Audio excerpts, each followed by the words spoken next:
Mi hijo acaba de encerrarme en el sótano oscuro de mi propia casa planeando dejarme morir para robar mi herencia de 3.2 millones de euros.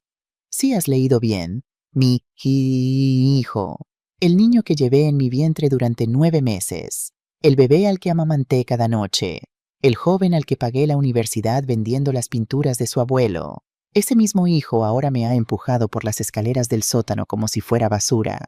Pero lo que Manuel no sabe, lo que mi dulce, estúpido y codicioso hijo no tiene idea, es que esta casa guarda secretos que ni siquiera él puede imaginar. Secretos que su padre y yo escondimos durante 40 años. Y en los próximos días mi hijo va a aprender la lección más dolorosa de su vida. Permíteme que te cuente cómo llegué aquí tirada en el suelo frío de este sótano con sangre goteando de mi frente y mi corazón roto en 1000 pedazos. El sol de Sevilla entraba por las ventanas de la cocina creando patrones de luz dorada sobre las baldosas azules de azulejo que Diego y yo elegimos hace 35 años. Estaba preparando gazpacho, el de verdad no esa porquería aguada que venden en el supermercado con tomates del mercado de Triana que había comprado esa mañana. La radio transmitía flamenco. Lágrimas negras de Camarón.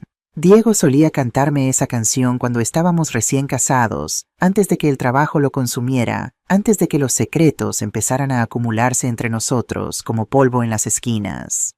Tengo 63 años. 63 años de vida, 35 de ellos, en esta casa 8 años siendo viuda. Y hasta esta tarde pensaba que conocía cada rincón de mi vida, cada verdad, cada mentira necesaria. ¡Qué equivocada estaba! Mi casa, nuestra casa, es una joya de la arquitectura mudéjar, en el corazón del barrio de Santa Cruz. 3 pisos, paredes de 80 centímetros de grosor, un patio interior con una fuente que canta día y noche y techos tan altos que los susurros se convierten en ecos. Diego la compró en 1989, cuando aún era un joven arquitecto con sueños más grandes que su billetera. Viviana, me dijo ese día tomando mis manos entre las suyas, esta casa es nuestro futuro. Aquí criaremos a nuestros hijos. Aquí envejeceremos juntos. Cumplió una de esas promesas. Nunca llegó a la segunda. El sonido de la puerta principal me sacó de mis pensamientos. Manuel, mi hijo, mi único hijo. Mamá, su voz resonó por el pasillo. ¿Dónde estás? En la cocina, cariño. Apareció en el umbral con un ramo de rosas amarillas, mis favoritas, y esa sonrisa que siempre me derretía el corazón. Alto apuesto con los ojos oscuros de su padre y mi nariz respingona. 35 años y todavía mi niño. O eso creía. Para la mejor madre del mundo, dijo entregándome las flores. Algo en su sonrisa no llegaba a sus ojos. Algo que debí notar. Algo que si hubiera sido menos tonta, menos confiada, menos madre habría visto como la señal de advertencia que era. Ay, Manuel, no tenías que... Claro que sí, mamá. Me besó la frente. Siempre tengo que recordarte lo especial que eres. Preparé café mientras él se sentaba en la mesa de la cocina tamborileando los dedos contra la madera. Nervioso. Manuel siempre tamborileaba cuando estaba nervioso. Lo hacía desde niño cuando tenía que confesar que había roto algo o sacado mala nota. ¿Cómo va el trabajo?, le pregunté colocando su café favorito cortado con 2 terrones de azúcar frente a él.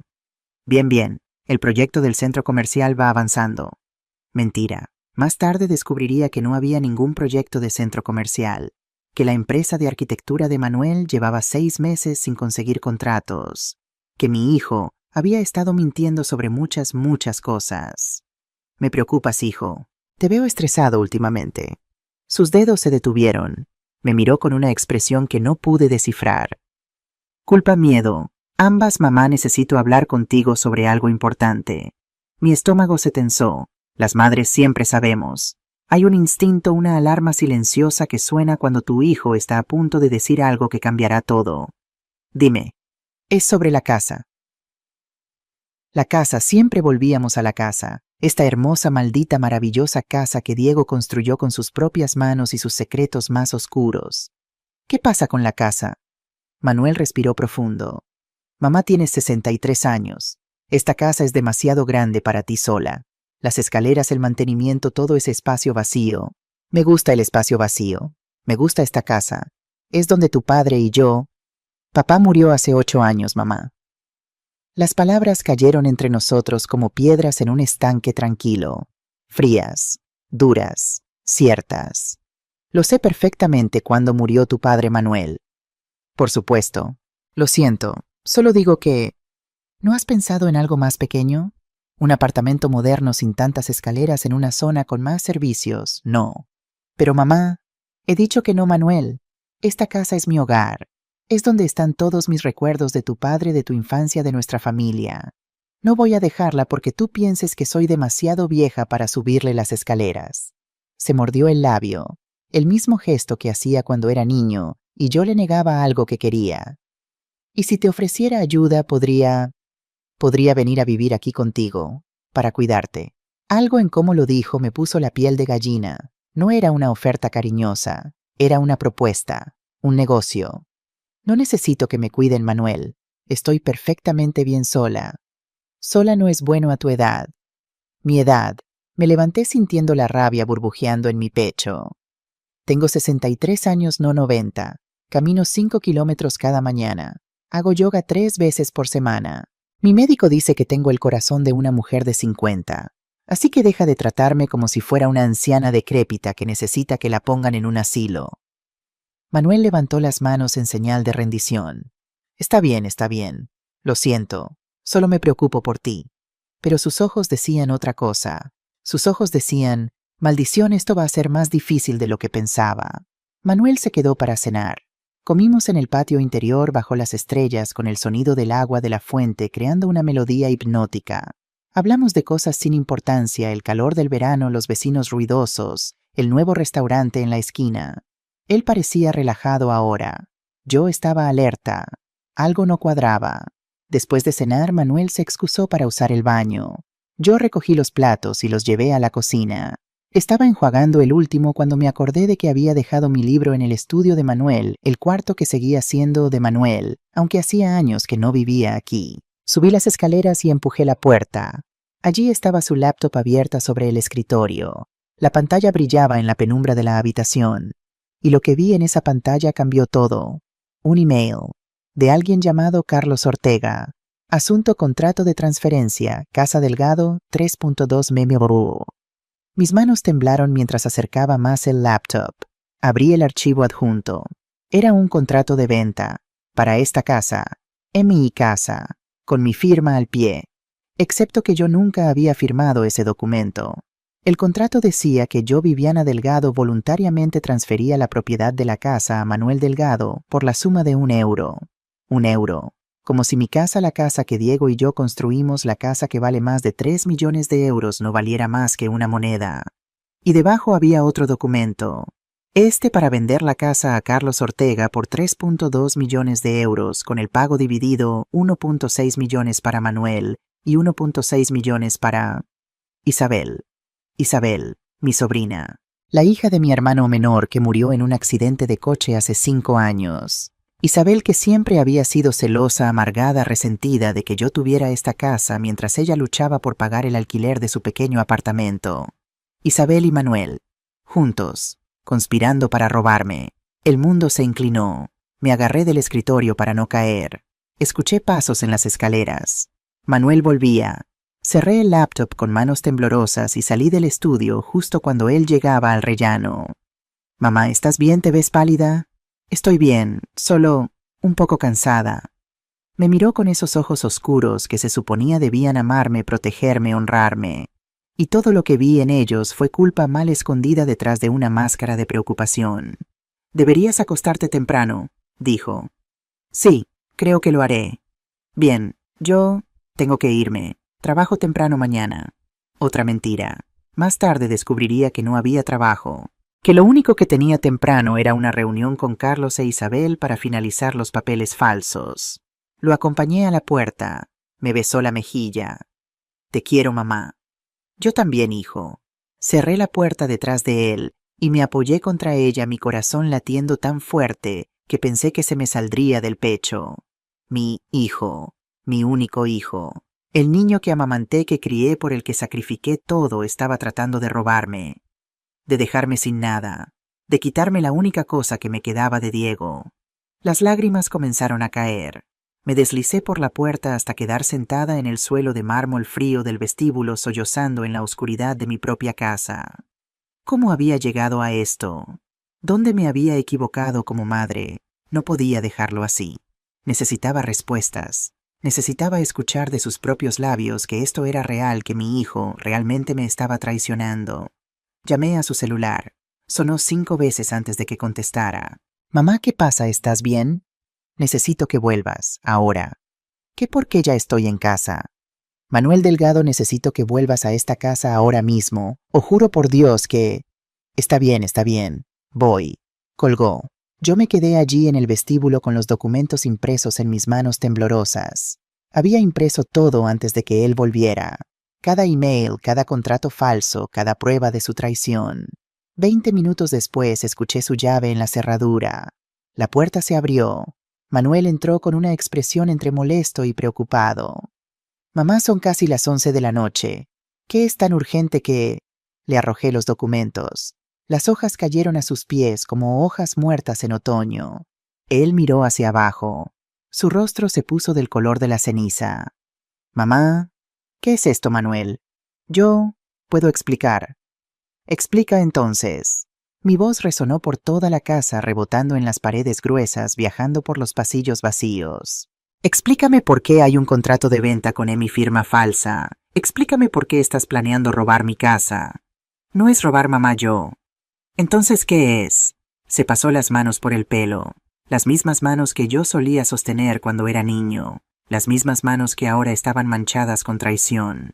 Es complicado. Tengo toda la noche. Respiró profundo, y entonces, como un dique que finalmente se rompe, todo salió.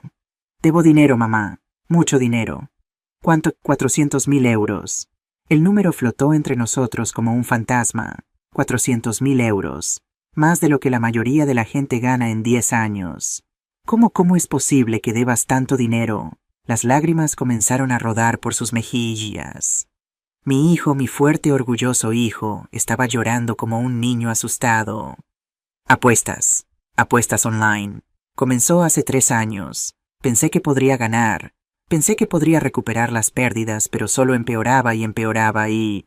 Dios mío. Me senté en el sofá antes de que mis piernas cedieran. 3 años has estado apostando durante 3 años y nunca me dijiste nada. Tenía vergüenza, mamá. Tenía tanto miedo de decepcionarte. Y robarme no es decepcionante. Falsificar mi firma no es decepcionante. No sabía qué más hacer, gritó. Me están amenazando, mamá. Mateo Silva es el jefe de un grupo de prestamistas. Me dijo que si no pago en una semana me matarán. Me matarán, mamá. Mateo Silva. Había escuchado ese nombre. Un criminal conocido en Sevilla. Préstamos con intereses imposibles. Violencia contra quien no pagaba. Entonces vamos a la policía. No puedo. Si voy a la policía me matarán antes de que puedan hacer algo. Esta es mi única salida, mamá. La casa vale más de 3 millones. Puedo pagar a Mateo, puedo empezar de nuevo. ¿Y qué pasa conmigo? ¿Dónde se supone que voy a vivir? Su silencio lo dijo todo. ¡Ay, Dios! La realización me golpeó como un camión. No ibas a darme nada, ¿verdad? No ibas a conseguirme un apartamento ni nada. Ibas a... ¿Qué, dejarme en la calle? No, claro que no. Isabel y yo habíamos pensado... Podríamos darte dinero, suficiente para un pequeño apartamento. 15.000 euros tal vez. 15.000, me reí. Era una risa amarga, histérica. 15.000 euros por una casa de 3 millones. Es más de lo que tienes ahora. La bofetada resonó por toda la habitación. Mi mano ardía. La mejilla de Manuel se puso roja instantáneamente. Nos miramos el uno al otro, ambos en shock. Yo nunca había golpeado a mi hijo, ni una vez en 35 años. Fuera, susurré. Mamá, fuera de mi casa. ¿No entiendes? ¿No tengo tiempo? La puerta se abrió de golpe. Isabel entró seguida por un hombre que debía ser Carlos, alto, de traje oscuro, con una cara que gritaba criminal de clase alta. ¿Qué está pasando aquí? Isabel me miró con desdén. Escuchamos gritos desde afuera. ¡Ay, qué conveniente que estuvieras afuera, Isabel! Me puse de pie enfrentándola. ¿También venías a ver cómo estaba tu plan para robarme? No es robo, tía Viviana. Es resolver un problema familiar. El único problema aquí son ustedes dos. Señalé a Manuel e Isabel, conspirando contra mí como buitres. Carlos dio un paso adelante. Señora Delgado, seamos racionales. Racionales, racionales, me giré hacia él. ¿Quién diablos eres tú para entrar en mi casa y hablarme de ser racional? Soy Carlos Ortega. Soy un inversor inmobiliario. He venido a ayudar a resolver esta situación. Ayudar a robarme, querrás decir. Manuel se acercó desesperado. Mamá, por favor, solo necesito que firmes los papeles. Te prometo que te cuidaremos. ¿Cuidarme? Como has cuidado mi confianza, como has cuidado el legado de tu padre. Sus ojos se llenaron de lágrimas nuevamente. Por favor, mamá, por favor, me van a matar. Y en ese momento vi algo en sus ojos que me rompió el corazón más que todo lo demás. Vi que lo decía en serio. Vi que estaba realmente aterrorizado. Vi a mi niño pequeño asustado y perdido. Pero también vi algo más. Vi que a pesar de su miedo, a pesar de sus lágrimas, estaba dispuesto a destruirme para salvarse a sí mismo. No te, dije en voz baja. ¿Qué me? He dicho que no. No voy a firmar nada. No voy a dejar que me roben. Y voy a llamar a la policía para denunciar el fraude. Todo pasó muy rápido. Carlos asintió a Manuel. Isabel se movió para bloquear la puerta. Manuel me agarró del brazo. Lo siento, mamá. Lo siento mucho. ¿Qué estás haciendo? Suéltame. Me arrastraron por el pasillo. Peleé, grité, rasguñé. Pero eran 3 contra 1 y yo tengo 63 años. No importa cuánto yoga haga, no soy rival para 3 personas desesperadas. Nos acercamos a la puerta del sótano, la puerta que rara vez abríamos, la puerta que llevaba a la oscuridad. No, susurré.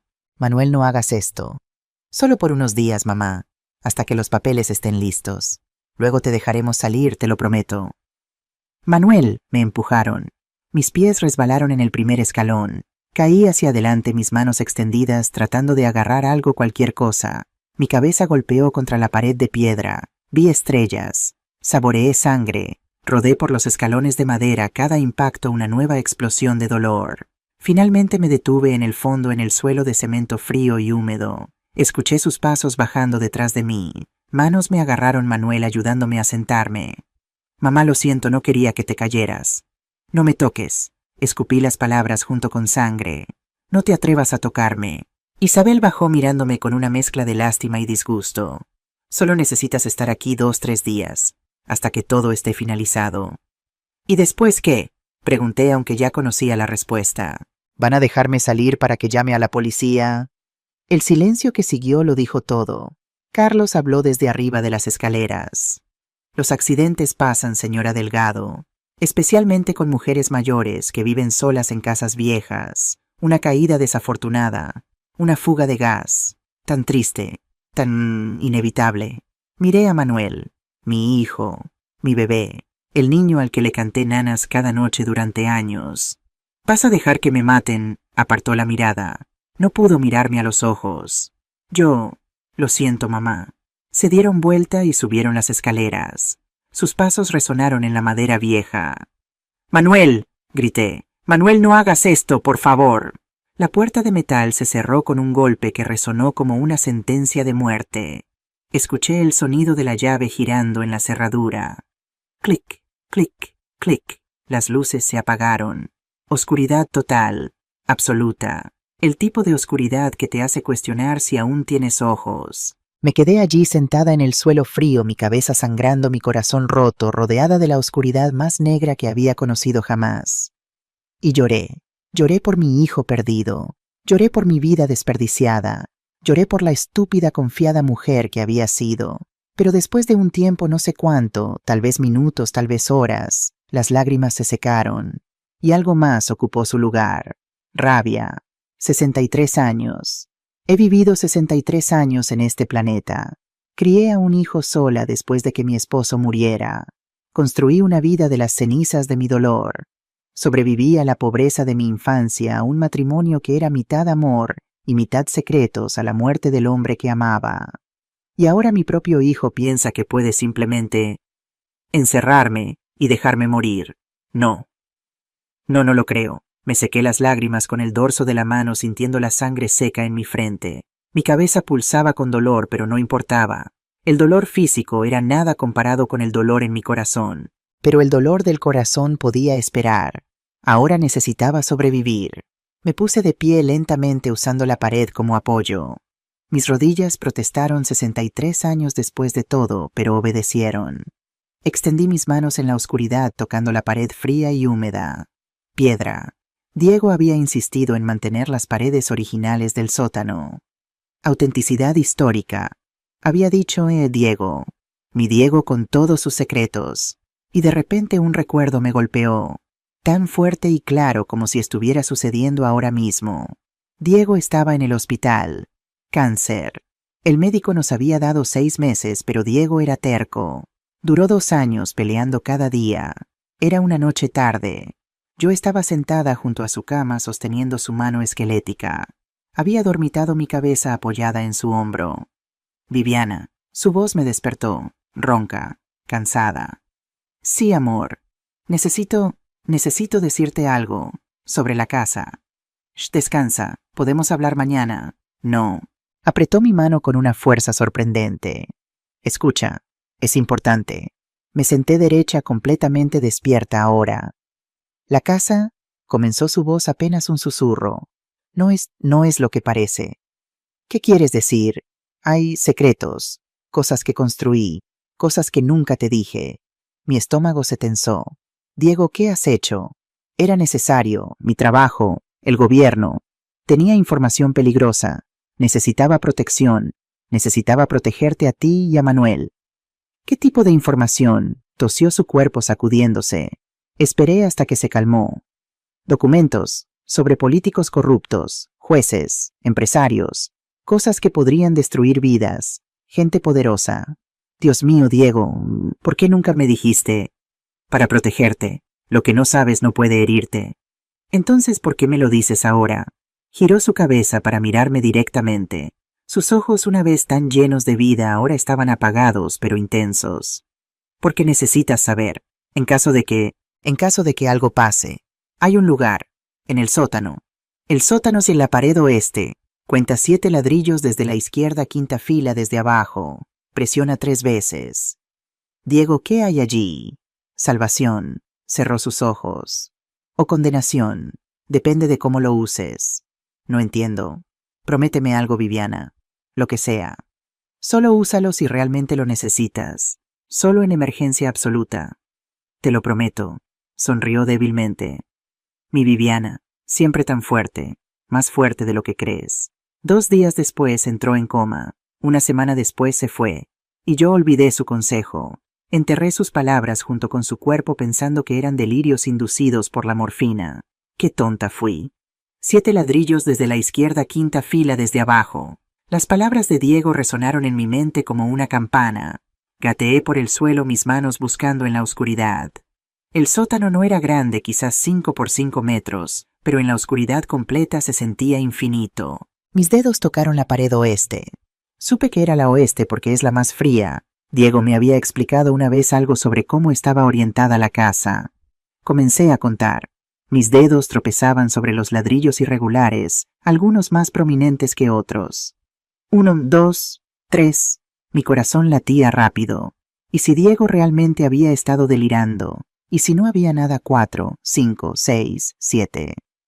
7º ladrillo, ahora 5ª fila desde abajo. Me agaché, mis rodillas crujiendo en protesta. Conté hacia arriba. 1, 2, 3, 4, 5. Mi dedo descansó en un ladrillo que se sentía diferente, ligeramente más suave, como si hubiera sido tocado muchas veces. Presiona 3 veces. Presioné. 1 vez. Nada. 2 veces. Silencio. 3 veces. Clic. El sonido fue tan sorprendente en la oscuridad silenciosa que salté hacia atrás. Algo estaba pasando. Podía sentir vibraciones en el suelo bajo mis pies. Un zumbido mecánico tan bajo que casi no se escuchaba. Y entonces luz. Luz azul tenue comenzó a filtrar desde la pared. No desde la pared, desde detrás de la pared. Observé con mi boca abierta mientras una sección de la pared aproximadamente 2 metros de ancho comenzó a moverse. Se deslizó hacia un lado como una puerta automática en un supermercado, revelando un pasillo iluminado con luces LED empotradas en el techo. Las paredes eran de madera pulida nogal por el color, nada como el ladrillo bruto del sótano. El aire que salía era fresco, filtrado, nada como el aire mohoso del sótano. Me quedé paralizada, mi mente luchando por procesar lo que estaba viendo. «Diego», susurré al vacío. «¿Qué diablos construiste?» No hubo respuesta, por supuesto. Solo el suave zumbido del sistema de ventilación y el latido salvaje de mi propio corazón. Me puse de pie lentamente. Mis piernas temblaban por el shock más que por el miedo. Di un paso hacia el pasillo, luego otro. Las luces LED brillaban más mientras me acercaba, como si el sistema detectara mi presencia. El pasillo se extendía unos 15 metros hacia adelante, terminando en lo que parecía ser una puerta de acero.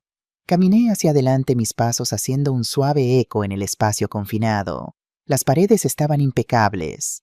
Ni una mota de polvo. Alguien o algo había estado manteniendo este lugar. Pero ¿quién? Diego había muerto hace 8 años. Llegué a la puerta de acero. No había manija. Solo un panel de vidrio a la derecha brillando con una luz azul suave. Sin saber qué más hacer, coloqué mi mano sobre el panel. La luz cambió de azul a roja, escaneando mi mano.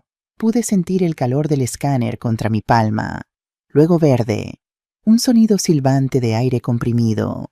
La puerta de acero comenzó a abrirse, deslizándose hacia la derecha. Y lo que vi dentro, la habitación, era del tamaño de un apartamento pequeño. Tal vez 80 metros cuadrados. Y estaba llena, completamente llena, con tecnología que no debería existir en una casa construida en los años 80. 24 pantallas planas cubrían la pared principal. Cada una mostraba una vista diferente de mi casa. La cocina, la sala de estar, el patio, las habitaciones, el estudio de Manuel. Allí estaba en una de las pantallas, sentado en la sala de estar con Isabel y Carlos. Podía verlos hablando, aunque no escuchaba el audio. En el centro de la habitación había un escritorio curvo, caoba oscura, cubierto con paneles de control, teclados, botones, palancas. Parecía algo salido de una película de ciencia ficción. Las paredes laterales estaban llenas de archivadores de acero, decenas de ellos, cada uno etiquetado con nombres y fechas. En una esquina había un pequeño refrigerador, estantes con latas de comida, bidones de agua, una cama pequeña, un baño. Era un búnker, un refugio completo. «Dios mío, Diego», susurré. «¿Qué estabas haciendo?» Me acerqué lentamente al escritorio. Mis dedos temblaban mientras tocaban los controles. Las pantallas brillaban invitándome. En el centro del escritorio había una carpeta de cuero. La abrí.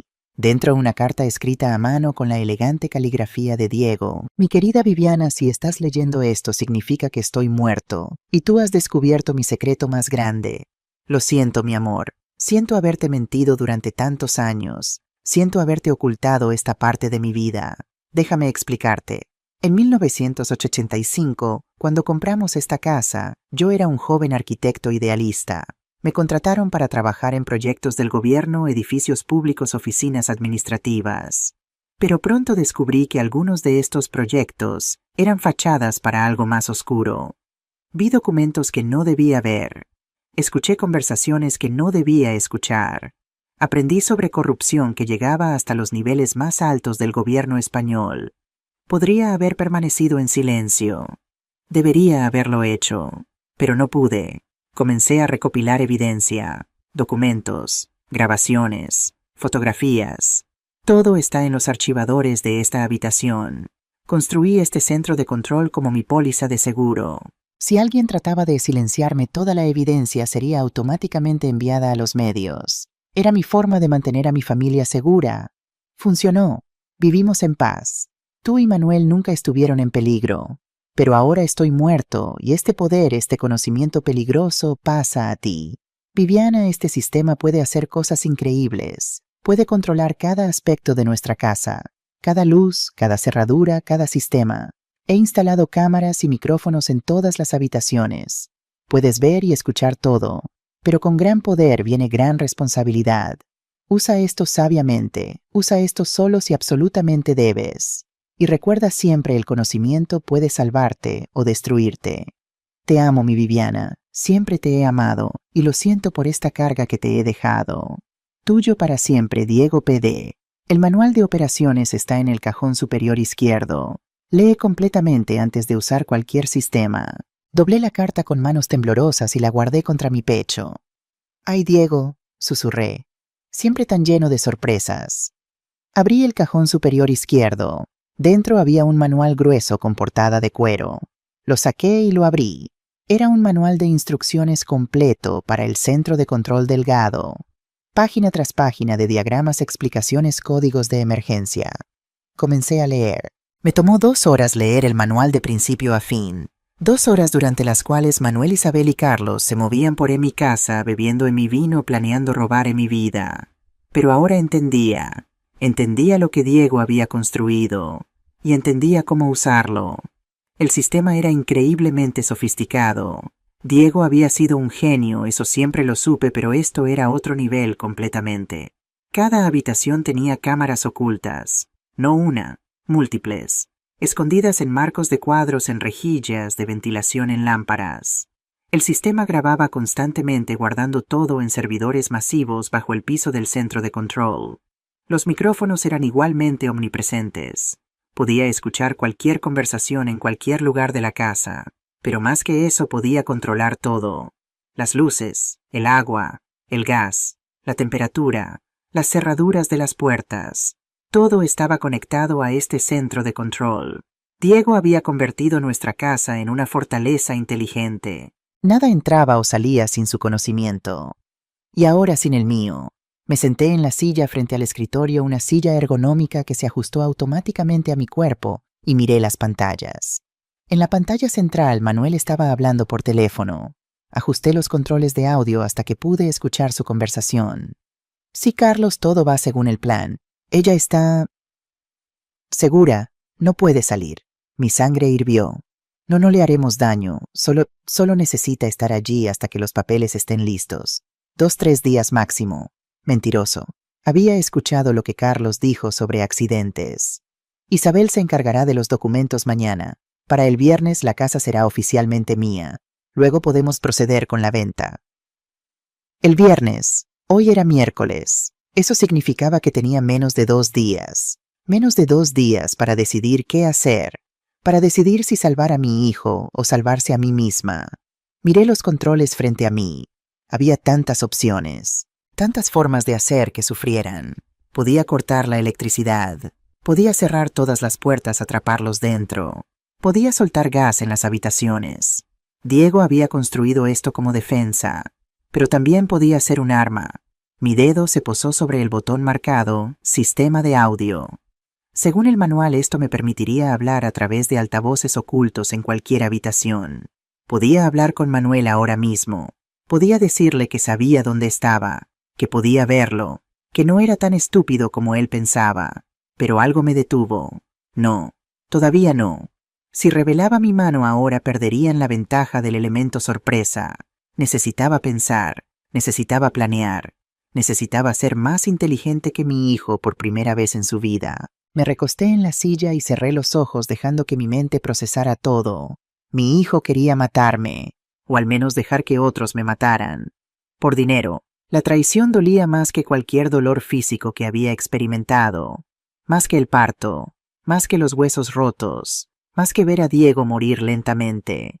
Esto dolía en un lugar más profundo, en el lugar donde guardaba mi amor de madre, mi orgullo de madre, mi esperanza de madre.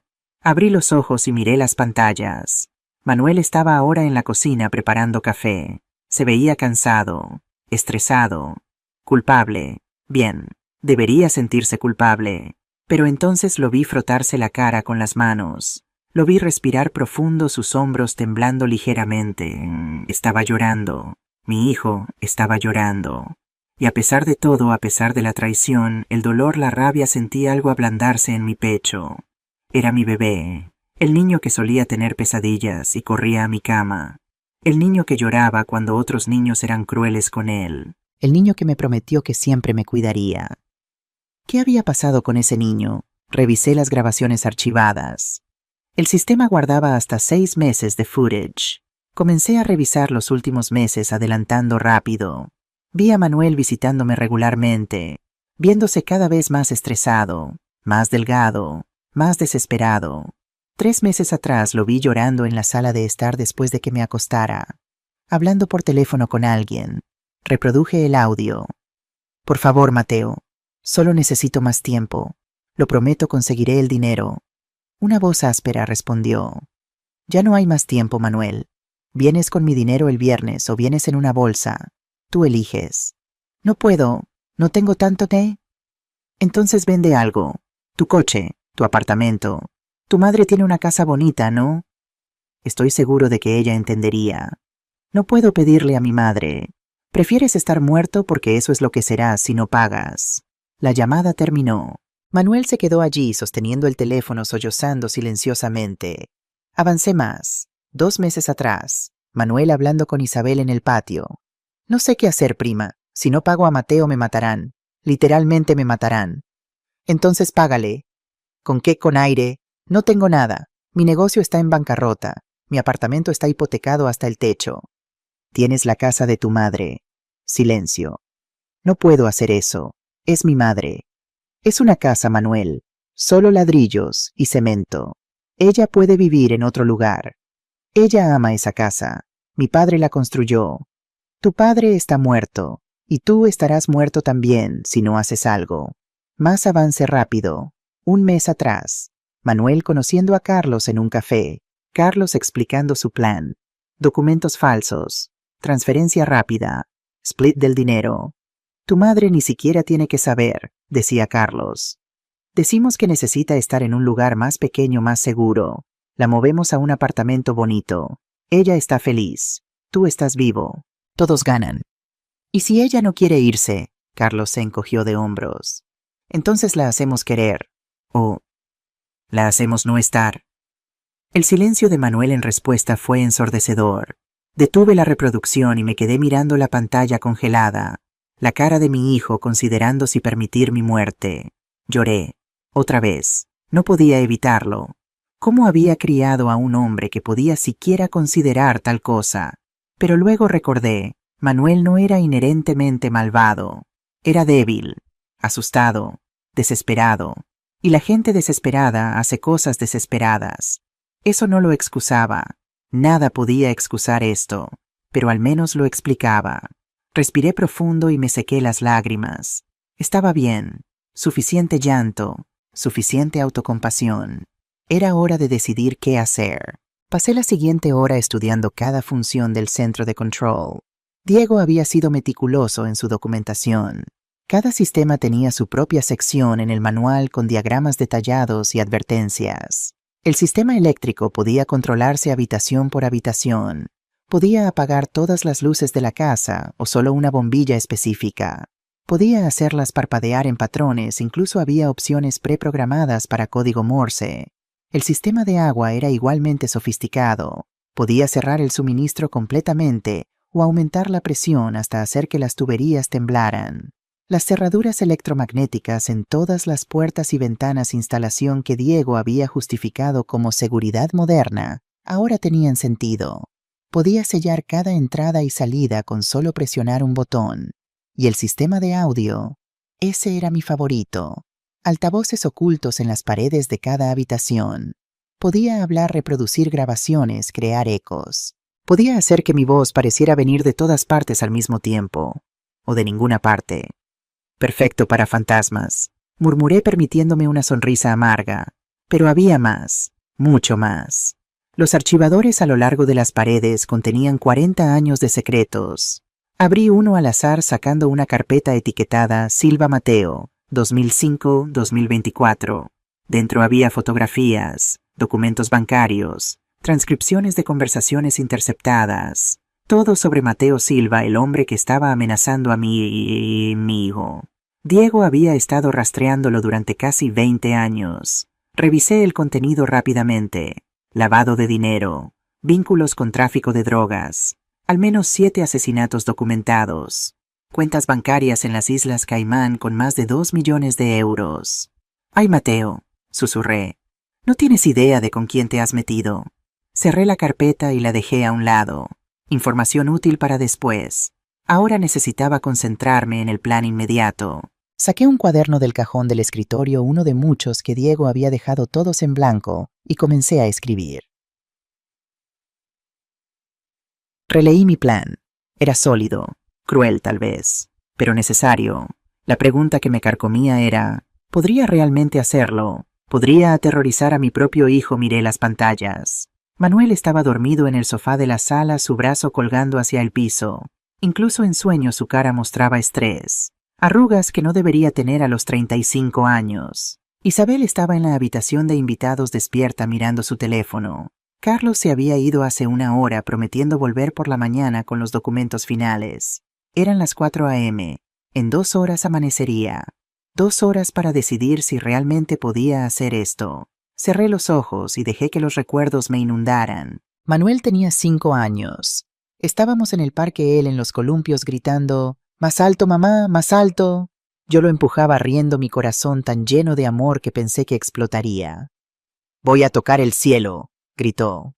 «Sí, mi amor, puedes tocar todo lo que quieras». Cuando el columpio alcanzó su punto más alto, Manuel extendió sus pequeñas manos hacia las nubes, sus dedos separados, su cara radiante de pura alegría. «Lo toqué, mamá, toqué el cielo». Bajó corriendo y se lanzó a mis brazos. «Te quiero más que el cielo entero». «Y yo te quiero más que todas las estrellas del universo», susurré en su cabello. «Siempre vas a cuidarme, mamá. Siempre, mi cielo, siempre». Abrí los ojos, lágrimas rodando por mis mejillas. «Siempre», repetí en voz alta, mi voz rompiéndose. «Te prometí siempre. Pero siempre cuidarte no significaba siempre dejarte hacer lo que quieras. No significaba permitir que me destruyas. A veces cuidar a tu hijo significa enseñarle las lecciones más duras». Me sequé las lágrimas con determinación renovada. «Está bien, Manuel», susurré a la pantalla donde dormía. «Mamá va a enseñarte una lección, y vas a odiarla, pero algún día espero entenderás que fue porque te amo». Miré el reloj. 4:15 a.m. En 45 minutos comenzaría. Pasé ese tiempo preparando, revisando controles, practicando con el sistema de audio hasta que dominaba cada matiz. Y a las 5 a.m., exactamente cuando los primeros rayos de sol comenzaron a tocar las ventanas de la casa, presioné el primer botón. Que comenzara el juego. 6:00 a.m. El despertador de Manuel sonó en su teléfono. Lo vi despertar sobresaltado, desorientado por un momento antes de recordar dónde estaba.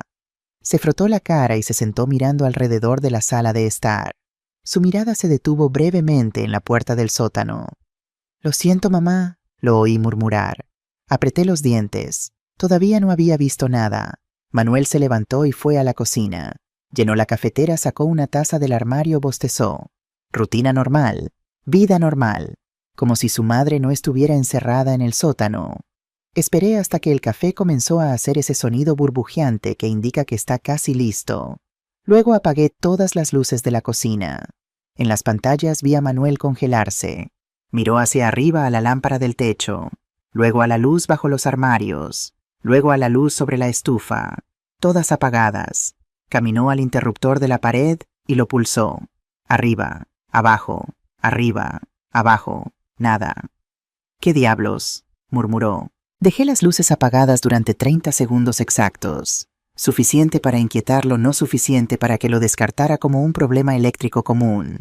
Luego las encendí de nuevo, todas al mismo tiempo. Manuel saltó hacia atrás sobresaltado. Miró alrededor con los ojos bien abiertos. «Debe ser un problema en el cableado», se dijo a sí mismo, pero su voz no sonaba convencida. Sonreí. Fase 1, paso 1, completo. Isabel bajó ya vestida y maquillada. Siempre fue vanidosa, incluso cuando conspiraba para robar a su tía. «Buenos días», dijo a Manuel, que estaba sentado en la mesa del comedor con su segunda taza de café. «Buenos días. ¿Dormiste bien?» «No realmente. ¿Tú?» Isabel se encogió de hombros. «Bien suficiente. ¿Dónde está Carlos?» «Dijo que vendría a las 9 con los documentos». «Bien. Mientras antes terminemos esto mejor». Manuel no respondió. Solo miró su café como si contuviera las respuestas del universo. «¿Estás teniendo dudas?», preguntó Isabel, su tono agudo. «No, solo, esto es mi madre, Isabel. Tu madre, que va a dejarte morir si no haces algo. Ella no sabe sobre Mateo. Y le vas a contar: «Hola mamá, debo 400.000 euros a un mafioso porque soy adicto a las apuestas. ¿Me puedes ayudar?» ¿Crees que eso va a terminar bien?» Manuel se encogió. Punto para Isabel. Era hora de la siguiente jugada. Activé el sistema de calefacción en el comedor. Temperatura objetivo 30 grados Celsius. En menos de 5 minutos los vi comenzar a sudar. ¿Por qué hace tanto calor de repente? Isabel se abanicó con la mano. Manuel se levantó y fue al termostato en la pared. Lo miró confundido. Está configurado a 20 grados. No debería estar tan caliente. Intentó bajar la temperatura. El termostato aceptó el comando en su pantalla, mostró 18 grados, pero yo mantuve el calor a 30. ¿Qué pasa con esta casa?, murmuró Manuel golpeando el termostato. Es vieja, dijo Isabel. Probablemente el sistema de calefacción está roto. Pero funcionaba bien ayer. Las cosas se rompen, Manuel, especialmente en casas de 50 años. Pero vi la duda en sus ojos. Ambos estaban comenzando a sentir que algo no estaba bien. Perfecto. Carlos llegó con un maletín de cuero y una sonrisa de tiburón. Buenos días, lista para hacer negocios. Tan listo como puedo estar, dijo Manuel, su voz plana. Excelente. Tengo los documentos finales. Una vez que los firmemos, puedo procesar la transferencia hoy mismo. Para el viernes el dinero estará en tu cuenta. ¿Y mi madre? Carlos lo miró fríamente. Tu madre es tu problema, no el mío. Yo solo estoy aquí por la casa. Pero dijiste que la ayudarías a conseguir un apartamento. Dije muchas cosas. Pero seamos realistas, Manuel. Tu madre descubrió el plan. Peleó. Se cayó por las escaleras. Estas cosas pasan. Muy trágico. El color drenó de la cara de Manuel. No, eso no era el plan. El plan cambió cuando ella se negó a cooperar. Ahora hacemos lo necesario. Desde el centro de control sentí mi sangre hervir. Lo necesario. Como si yo fuera solo un obstáculo a eliminar. Isabel puso una mano en el brazo de Manuel. Es la única manera. Lo sabes. No puedo. Ella es mi madre. Y Mateo te va a matar, gritó Isabel. Prefieres estar muerto. Eso prefieres. Silencio. Era hora de subir la apuesta. Activé el sistema de grabación que había preparado. La conversación de anoche entre Carlos e Isabel, la que habían tenido en el patio después de que Manuel se durmiera. La conversación que pensaban que era privada. Los altavoces ocultos en la sala de estar cobraron vida. La voz de Carlos resonó por la habitación. Una vez que tengamos el dinero nos deshacemos de Manuel también. Se sabe demasiado. La voz de Isabel, como Carlos. Un accidente. Después de que su madre muera, estará deprimido bebiendo. Se cae por un balcón. Tan triste. Heredas todo como su prima más cercana. Isabel rió. Eres terrible, me gusta. Los tres en la sala de estar se congelaron. Manuel se puso de pie tan rápido que su silla cayó hacia atrás. ¿Qué fue eso? Carlos estaba pálido. Eso no. ¿De dónde vino eso? Esa era tu voz. Manuel se giró hacia Carlos con furia en sus ojos. Dijiste que solo era sobre la casa. Dijiste que mi madre estaría a salvo. Manuel, cálmate. ¿Y tú? Se giró hacia Isabel. También ibas a matarme. ¿Tu primo? Isabel levantó las manos. No sé de qué estás hablando. Acabamos de escuchar la grabación. Eso podría ser falso editado. La grabación continuó reproduciendo. Esta vez una conversación diferente. De 3 días atrás. Manuel e Isabel en este mismo salón. La voz de Manuel. No quiero hacerle daño a mi madre. Isabel. Entonces date por muerto. Porque Mateo no va a esperar y yo no voy a dejar que me arrastres contigo. Manuel. ¿Qué se supone que haga? Isabel, lo que sea necesario. Cualquier cosa necesaria. La voz de Manuel rota y derrotada. Está bien, lo haré. Dios me perdone, pero lo haré. Silencio en la sala. Manuel se dejó caer en el sofá, su cabeza entre sus manos. No. Era el momento. Activé el micrófono. Modifiqué mi voz ligeramente más grave, más resonante, para que sonara como si viniera de las paredes mismas. Hola, Manuel. Los tres saltaron como si les hubieran disparado. ¿Qué fue eso? Gritó Isabel girando en círculos. Hola, Isabel. Hola, Carlos. Mi voz parecía venir de todas partes y de ninguna parte. Los altavoces ocultos creaban un efecto envolvente perfecto. ¿Quién está ahí? Carlos sacó algo de su chaqueta. Un arma. Claro que tenía un arma. Soy alguien que ha estado escuchando.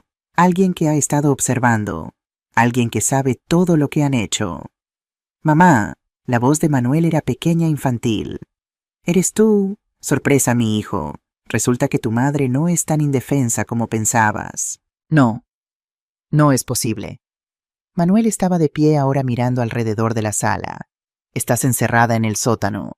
¿Lo estoy? ¿Estás seguro? Vi en las cámaras cómo el color desapareció completamente de su rostro. Fui al sótano, dijo Carlos, su voz tensa.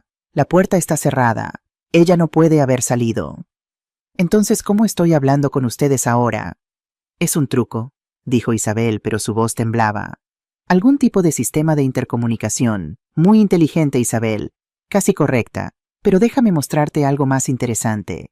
Bajé la temperatura del aire acondicionado a 12 grados Celsius. Al mismo tiempo activé el sistema de humidificación que Diego había instalado originalmente para proteger los muebles de madera, pero ahora perfecto para crear atmósfera. En 30 segundos la temperatura de la sala cayó drásticamente. El aire se volvió frío y húmedo. Su aliento comenzó a formar pequeñas nubes de vapor. ¿Qué diablos? Carlos se frotó los brazos. Esta casa, continué mi voz resonando por las paredes, es más de lo que parece. Tu padre sabía eso, Manuel. Él construyó secretos en cada pared, cada piso, cada techo. Y ahora esos secretos son míos. Papá. ¿Qué hizo papá? Lo que fuera necesario para proteger a su familia, incluso de su propio hijo aparentemente. Vi lágrimas correr por las mejillas de Manuel. Mamá, por favor. Yo no quería. Mateo va a matarme. Y tú ibas a dejarlos matarme a mí. ¿Eso te parece justo? No, yo nunca. Yo solo necesitaba tiempo para pensar. Mentiroso. La palabra cayó como un martillo. Escuché todo, Manuel. Cada palabra, cada plan, cada decisión de dejarme morir. Carlos intentó la puerta principal. La cerradura electromagnética la mantenía firmemente cerrada. No funciona, dijo tirando más fuerte. Ninguna puerta funcionará, les informé. Ninguna ventana, ninguna salida. Ahora ustedes están encerrados. ¿Cómo se siente? Carlos sacó su arma apuntando al techo. Muéstrate, muéstrate o empiezo a disparar. Adelante, pero esta casa tiene paredes de 80 centímetros de grosor. Las balas no llegarán muy lejos, y la policía definitivamente escuchará los disparos. Él tiene razón, dijo Isabel. Guarda eso. Carlos bajó el arma, pero la mantuvo en su mano. ¿Qué quieres? Preguntó Manuel, su voz rota. ¿Qué quieres que hagamos? Quiero la verdad, toda la verdad. Quiero que me digan todo, cada mentira, cada plan, cada intención delante de cámaras. ¿Cámaras? Oh, sí. Esta casa está llena de cámaras. He estado grabando todo, cada conversación, cada conspiración. Y ahora voy a usar esas grabaciones para asegurarme de que nunca más puedan hacerme daño. Esto es una locura, murmuró Isabel. Locura, locura. Intentaron robarme, intentaron matarme. Y yo soy la loca. Mi voz subió de volumen los altavoces, amplificando mi furia hasta que reverberó por cada rincón de la casa. 40 años cuidé esa familia. 40 años sacrifiqué todo por ti, Manuel. Te di todo mi tiempo, mi dinero, mi vida. Y así es como me pagas. Lo siento, sollozó Manuel. Lo siento mucho, mamá. Las disculpas no son suficientes. Necesito que entiendan lo que han hecho. Necesito que sientan lo que yo sentí. Ajusté los controles. Las luces comenzaron a parpadear no aleatoriamente, sino en un patrón deliberado. Morse, un mensaje. Punto, punto, punto. Raya, raya, raya. Punto, punto, punto. SOE. ¿Ven eso, Neo? Pregunté. Eso es lo que yo estaba gritando en ese sótano oscuro. SOS, socorro, ayuda. Pero nadie vino, porque mi propio hijo me había condenado a morir. Las luces se apagaron completamente. Oscuridad total. Escuché sus gritos de pánico a través de los micrófonos. 10 segundos después las luces volvieron, pero ahora tenían un tinte rojizo. Había cambiado la configuración LED al modo de emergencia. La sala entera brillaba con luz roja sangrienta. Dios mío, susurró Isabel. Esta casa está maldita. No está maldita, corregí. Solo está muy enojada. Los dejé sudar en la luz roja durante 5 minutos. 5 minutos de silencio mientras procesaban su situación. Carlos intentó más puertas, todas cerradas. Isabel intentó romper una ventana con una silla. Las barras de seguridad automáticas se habían activado, convirtiéndolas en impenetrables. Manuel simplemente se sentó en el sofá con la cabeza entre las manos, sollozando. Finalmente hablé nuevamente. Manuel, mírame. ¿Dónde ni siquiera sé dónde estás? Las cámaras. Hay una en el marco del cuadro sobre la chimenea. Mira allí. Manuel levantó la cabeza, sus ojos rojos e hinchados. Miró directamente a la cámara escondida. A través de la pantalla nuestros ojos se encontraron, madre e hijo, conectados por sangre y traición. Voy a hacerte una pregunta, dije suavemente, y quiero la verdad, toda la verdad. ¿Me entiendes? Asintió lentamente. ¿Ibas a dejarme morir? Silencio largo, tan largo que pensé que no respondería. Luego, en una voz apenas audible, sí. El aire salió de mis pulmones como si me hubieran golpeado. Sabía la respuesta. Había visto las grabaciones. Pero escucharlo de sus propios labios era diferente. ¿Por qué? Porque tenía miedo. Tanto miedo, mamá. Mateo dijo que si no pagaba me torturaría primero. Me haría sufrir. Me haría ver mientras lastimaba a las personas que amo. Las personas que amas, me reí amargamente. Estaba en esa lista, Manuel. Y aún así elegiste esto. No sabía qué más hacer. Podrías haber pedido ayuda. Podrías haber venido a mí. Soy tu madre. Tenía demasiada vergüenza. Vergüenza. La palabra salió como un grito. Preferiste matarme antes que admitir que tenías un problema. No fue así. Entonces, ¿cómo fue? Explícamelo. Explícame cómo mi hijo, el niño que crié, que amamanté, que adoré, pudo mirarme a los ojos y empujarme por esas escaleras. Yo. Manuel se derrumbó completamente cayendo de rodillas. No lo sé. Estaba desesperado y asustado, y Carlos dijo que sería rápido, que no sufrirías, que no sufriría. Ahora estaba gritando en el micrófono, mi compostura completamente perdida. Estuve tirada en ese sótano oscuro pensando que mi hijo me había abandonado, pensando que todo lo que hice por ti no significó nada. ¿Crees que eso no es sufrimiento? Lo siento, lloró. Lo siento, Isabel. Ella se sobresaltó al escuchar su nombre. Tu turno. ¿Por qué? Yo, tía Viviana. No me llames tía, ya no tienes ese derecho. Responde la pregunta. ¿Por qué traicionaste a tu propia familia? Isabel tragó con dificultad. Porque siempre tuviste todo. La casa hermosa, el esposo exitoso. Mientras mi padre, tu hermano, luchaba para pagar las cuentas. Mientras nosotros vivíamos en apartamentos diminutos y nunca teníamos suficiente. Mi hermano murió en un accidente de coche, Isabel. Un accidente. ¿Qué tiene eso que ver conmigo? Todo, gritó ella. Si no hubiera estado trabajando 3 empleos, si hubiera tenido dinero, no habría estado tan cansado, no se habría dormido al volante. Así que es mi culpa que tu padre muriera. Por ser... ¡Qué exitosa Pam! Por tenerlo todo mientras nosotros no teníamos nada. Trabajé por todo lo que tengo. Diego trabajó. Nadie nos dio nada. Excepto esta casa que vale millones mientras yo lucho por pagar el alquiler. Entonces trabaja más duro. Construye tu propia vida. No robes la mía. Isabel miró hacia abajo sin respuesta. Carlos. Él se giró hacia la cámara, su cara una máscara de desafío. No tengo nada que decirte, vieja. Oh, pero yo tengo mucho que decirte a ti. ¿Sabías que tu socio comercial, Mateo Silva, tiene planes de eliminarte después de esta venta? ¿Sabías que te ve como un cabo suelto? Los ojos de Carlos se estrecharon. Estás mintiendo. Lo estoy. Reproduje otra grabación, una conversación telefónica interceptada. La voz de Mateo. Una vez que Carlos cierre el trato, deshazte de él. No necesitamos testigos. El color desapareció de la cara de Carlos. Así que continué. Parece que todos estaban planeando traicionarse mutuamente. Qué pintoresco. Una conspiración llena de conspiradores que no confían entre sí. Realmente pensaron que esto iba a funcionar. Nadie respondió. Ahora, dije, mi voz volviéndose a un tono de negocios. Aquí está lo que va a pasar. Van a sentarse, van a callarse y van a esperar. ¿Esperar qué? Preguntó Carlos. Esperar a que decida qué hacer con ustedes. Pero primero, hay alguien más que necesita unirse a nuestra pequeña reunión. ¿Quién? Sonreí aunque ellos no podían verme. Manuel, vas a llamar a Mateo Silva. Ahora. Y vas a decirle que venga aquí inmediatamente. Dile que tienes su dinero. Que no, eso es una locura. Hazlo, o envío las grabaciones a la policía. Todo, las amenazas, los planes de asesinato, todo. Pero Mateo me matará si... No lo hará, porque yo no lo dejaré. Confía en mí, Manuel. Por una vez en tu patética vida, confía en tu madre. Manuel miró su teléfono como si fuera una serpiente venenosa. Hazlo, ahora. Con manos temblorosas marcó el número. 40 minutos después el timbre sonó.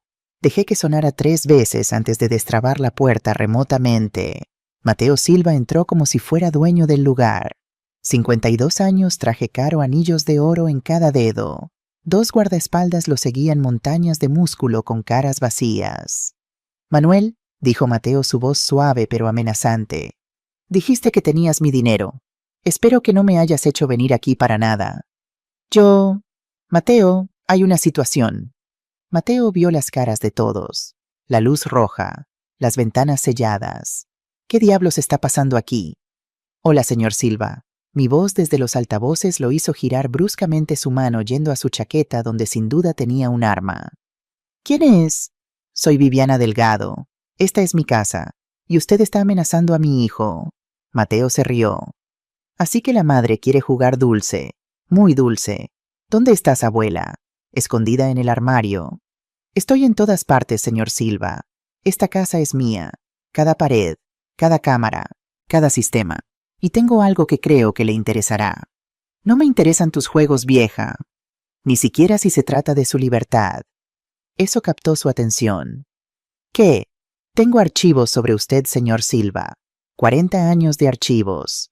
Todo documentado meticulosamente por mi difunto esposo.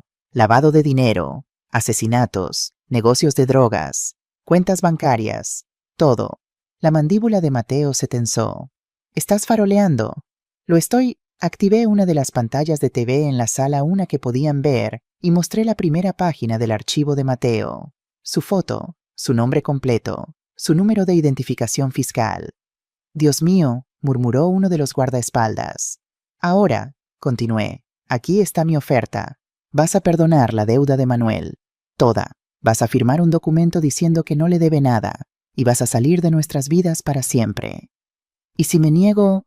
Entonces todos estos archivos, y son muchos, van directamente a la policía, a Interpol, a los medios. Para mañana por la mañana serás el hombre más buscado de España. Mateo me miró a la cámara calculando. Podrías estar mintiendo. Ese archivo podría ser falso. Podría. Pero realmente quieres arriesgarte. Largo silencio. ¿Y qué obtengo yo? Conservas tu libertad. Y te vas sabiendo que si alguna vez vuelves a acercarte a Manuel o a mí, destruiré tu vida. Mateo se rió, pero no tenía humor. Era la risa de un hombre que reconoce cuando ha sido derrotado. Eres una perra dura, vieja. Soy una madre protegiendo a su hijo, incluso cuando no lo merece. Manuel miró la cámara, lágrimas frescas corriendo por su rostro. Está bien, dijo Mateo finalmente. Tienes un trato, pero necesito ver esos archivos destruidos. No, los archivos se quedan conmigo, seguro, por si acaso decides que un trato es solo temporal. Entonces, ¿cómo sé que no vas a usarlos de todos modos? Porque a diferencia de ti, mantengo mi palabra. Mateo me estudió, o más bien estudió la cámara durante un largo momento. Dame el documento para firmar. El documento está en el estudio, segunda puerta a la derecha, dije. Manuel, ve a buscarlo. Está en el primer cajón del escritorio. Manuel se levantó con piernas temblorosas y fue al estudio. Un minuto después volvió con el documento que yo había preparado esa mañana. Mateo lo leyó cuidadosamente, luego sacó una pluma. Firmó con un floreo dramático. Feliz. Muy. Ahora vete. Y recuerda, te estoy observando. Mateo se dirigió a la puerta. Esta vez la abrí remotamente. Se detuvo en el umbral y miró hacia atrás. Sabes, si no fueras tan vieja, te ofrecería un trabajo. Afortunadamente soy demasiado vieja y demasiado inteligente para trabajar con criminales. Se rió y se fue, sus guardaespaldas detrás de él. La puerta se cerró, y luego éramos solo nosotros. Manuel, Isabel, Carlos y yo. Carlos, dije, es tu turno de irte. ¿Qué va? Tienes exactamente 60 segundos para salir de esta casa y de Sevilla. Si para mañana por la mañana sigues en la ciudad, la policía recibirá un paquete muy interesante sobre tus actividades de lavado de dinero. No puedes probar. 50 segundos. Carlos maldijo y corrió hacia la puerta. 40 segundos. Tropezó en su prisa, casi cayendo. Agarró su maletín y salió disparado. La puerta se cerró detrás de él. Isabel. Ella me miró con ojos asustados. Por favor, tía, te dije que no me llamaras así. Eres mi sobrina por sangre. Pero eso es todo. La familia es más que sangre. Es lealtad, amor, respeto. Tú no tienes ninguno de eso. Lo siento. No lo sientes. Solo sientes haber sido atrapada. Vete, fuera de mi casa. Y si alguna vez te veo de nuevo, llamaré a la policía. ¿Entendido? Isabel asintió frenéticamente agarrando su bolso. Corrió hacia la puerta. Se detuvo mirando hacia atrás. Para lo que vale realmente lo siento. No vale nada. Se fue. Y entonces era solo Manuel y yo. Mi hijo. Mi traidor. Mi corazón roto. Mamá, susurró. ¿Dónde estás? Era hora. Respiré profundo y me puse de pie. Dejé el centro de control, subí por el pasaje secreto y emergí del sótano. Subí las escaleras lentamente. Cada paso era pesado, no por cansancio físico, sino por el peso emocional de lo que estaba a punto de hacer. Llegué a la sala de estar. Manuel estaba de pie frente a la chimenea de espaldas a mí. Hola, hijo. Se giró tan rápido que casi perdió el equilibrio. Y allí estábamos, madre e hijo, a 5 metros de distancia, un abismo entre nosotros. Mamá. Su voz se rompió. Mamá, yo... Siéntate, Manuel. Obedeció cayendo en el sofá como si sus piernas no pudieran sostenerlo más. Me senté frente a él en el sillón de Diego, nuestro sillón, y lo miré. Realmente lo miré. 35 años. Mi bebé tenía 35 años. ¿Cuándo había pasado el tiempo? Había arrugas alrededor de sus ojos que no había notado antes. Canas en sus sienes. Las manos que sostenía en su regazo temblaban. Mi hijo era un hombre roto y asustado, pero un hombre de todos modos. Dime, Mom, comencé suavemente, ¿cuándo decidiste que era más fácil matarme que pedirme ayuda? Las lágrimas comenzaron inmediatamente. No, nunca quise. ¿Cuándo, Manuel? Fue cuando Carlos sugirió el plan. O antes, ¿cuándo viste el valor de esta casa y calculaste cuánto valdría mi muerte? No fue así. Entonces, ¿cómo fue? Me incliné hacia adelante, mi voz subiendo. Porque desde donde estoy sentada mi hijo conspiró para matarme por dinero. Eso es exactamente como fue. Tenía tanto miedo, gritó él. Mateo iba a torturarme, mamá. Dijo que me rompería los dedos uno por uno, que me haría sufrir. Yo solo entré en pánico. Y tu primera solución fue matarme. No sabía qué más hacer. Podrías haberme preguntado. Estaba de pie ahora gritando. 30 años de ser una madre tranquila y controlada se evaporaron. Podrías haber venido a mí y dicho, mamá, tengo un problema. Eso es lo que se supone que haces cuando eres parte de una familia. Tenía demasiada vergüenza. La vergüenza no mata a la gente, Manuel. El orgullo estúpido mata a la gente. La cobardía mata a la gente. Y tú elegiste ambos sobre tu propia madre. Me desplomé de vuelta en el sillón de repente agotada. Toda la adrenalina que me había sostenido durante las últimas 24 horas se evaporó dejándome vacía. ¿Sabes qué es lo más triste? Pregunté en voz baja. No es que intentaras matarme. Es que ni siquiera confiaste en mí lo suficiente como para pedir ayuda. Mamá, ¿qué te hice? ¿Qué hice en 35 años para hacerte pensar que no estaría ahí para ti? Nada, no hiciste nada malo. Yo soy el problema. Nos sentamos en silencio. El reloj en la repisa hacía tic-tac.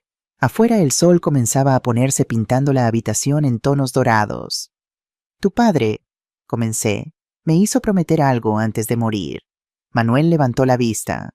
Me hizo prometer que cuidaría de ti, que sin importar qué serías amado y protegido. Una lágrima rodó por mi mejilla. Y he mantenido esa promesa, incluso cuando me empujaste por esas escaleras. Incluso cuando planeaste mi muerte, porque eso es lo que hacen las madres. No merezco. No lo mereces. Pero el amor de una madre no se trata de merecer. Se trata de dar sin importar qué. Saqué un sobre de mi bolsillo. Lo había preparado esta mañana en el centro de control. Aquí hay 2 cosas, dije colocándolo en la mesa de café entre nosotros. Primero, el documento de Mateo perdonando tu deuda. Estás libre. Manuel miró el sobre pero no lo tocó. Segundo, papeles de desalojo. Tienes 24 horas para recoger tus cosas de tu apartamento y encontrar un nuevo lugar. No quiero saber dónde. Quemó. Tercero, papeles de mi abogado. A partir de hoy ya no eres mi heredero. La casa irá a una organización benéfica cuando muera. El color desapareció de su rostro. Mamá, no. Y cuarto, continué mi voz firme, un boleto de avión. Uno de ida a Barcelona. Sales mañana por la mañana. ¿Barcelona por qué? Porque necesitas alejarte de Sevilla, de Mateo, de Isabel, de Carlos, de todos tus malos hábitos y peores decisiones. Saqué otro sobre. Y esto es una carta de recomendación a una firma de arquitectura en Barcelona. Un amigo de tu padre trabaja allí. Te dará una oportunidad. No entiendo. Te estoy dando una oportunidad, Manuel. Una oportunidad que probablemente no mereces. Pero porque soy tu madre, porque a pesar de todo todavía te amo, te la voy a dar de todos modos. ¿Por qué después de todo lo que hice? Porque tu padre me hizo una promesa diferente también. Sonreí tristemente. En su última noche me dijo, si Manuel alguna vez se pierde, ayúdalo a encontrar su camino de vuelta. Pero no se lo hagas fácil. Manuel estaba llorando abiertamente ahora. Así que aquí está el trato. Te vas mañana. Empiezas de nuevo en Barcelona. Construyes una vida de la que puedas estar orgulloso. Y tal vez, maybe, en unos años, si has demostrado que eres el hombre que sé que puedes ser, podremos hablar de nuevo. Y si fallo, entonces sigues fallando solo, porque esta es tu última oportunidad conmigo, Manuel. La única. Si la desperdicias, no habrá una tercera. Se deslizó del sofá y cayó de rodillas frente a mí. Mamá, lo siento tanto. Lo sé. Puse mi mano en su cabeza como hacía cuando era niño. Lo sé, mi amor, pero las disculpas no son suficientes. Necesito ver cambio. Real, duradero cambio. Lo haré, te prometo. Seré mejor. Seré el hijo que mereces. No lo hagas por mí, hazlo por ti. Hazte mejor. Nos quedamos así por un largo momento. Yo acariciando su cabello, él llorando contra mi rodilla, como cuando tenía 5 años y se había caído del columpio. Pero él ya no tenía 5 años, y algunas caídas no se curaban con un beso de mamá. Finalmente me puse de pie. Es hora de que te vayas. Ahora tienes mucho que empacar. Manuel se levantó lentamente, agarró los sobres de la mesa con manos temblorosas. Mamá, ¿alguna vez podrás perdonarme? Lo miré, a este hombre que solía ser mi niño. Este extraño que se parecía a mi hijo, pero había hecho cosas impensables. No lo sé, dije honestamente. Pregúntame en 5 años. Asintió entendiendo. Caminó hacia la puerta. Se detuvo mirando hacia atrás. Te amo, mamá. Y yo te amo a ti. Siempre lo haré. Pero amar a alguien no significa dejar que te destruyan. La puerta se cerró detrás de él, y me quedé sola en mi casa. Mi hermosa, llena de secretos, casa vacía. Me senté de nuevo en el sillón de Diego y finalmente dejé que todas las emociones salieran. Lloré por mi hijo perdido. Lloré por mi inocencia rota. Lloré por la madre que solía ser. Pero también lloré lágrimas de alivio, porque había sobrevivido, había luchado, había ganado. Y más importante, me había demostrado a mí misma que incluso a los 63 años, incluso después de tanta traición, todavía era fuerte. Las paredes tenían ojos, y esos ojos pertenecían a una madre que nunca más sería una víctima. El sol de la mañana entraba por las ventanas de mi dormitorio pintando patrones dorados sobre las sábanas blancas. Me estiré sintiendo el crujido satisfactorio de mis articulaciones 63 años, pero cada día me sentía más fuerte, no más débil. Me levanté y me puse mi bata de seda, un capricho que me había permitido el mes pasado. Después de todo, si una mujer no puede consentirse después de sobrevivir un intento de asesinato por su propio hijo, ¿cuándo puede? Bajé las escaleras descalza, disfrutando la sensación del mármol fresco bajo mis pies. La casa estaba en silencio, un silencio pacífico, no. El silencio pesado y amenazante de hace 3 meses. En la cocina preparé mi café matutino. Café colombiano molido fresco, preparado en la cafetera italiana que Diego me regaló en nuestro 10º aniversario. Algunos rituales son sagrados. Llevé mi taza al patio interior. Me senté en mi silla favorita, mimbre tejido con cojines color terracota, y escuché el agua de la fuente. El mismo sonido que había escuchado durante 35 años, pero ahora lo apreciaba de manera diferente. Ahora sabía lo frágil que era todo esto, lo rápido que podía perderse. Mi teléfono vibró. Un email. Era de señor García, mi abogado. Estimada señora Delgado, como solicitó, he estado monitoreando la situación de su hijo en Barcelona.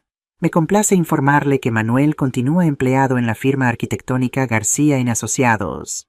Su supervisor reporta que su trabajo es excepcional y que ha mostrado dedicación inusual.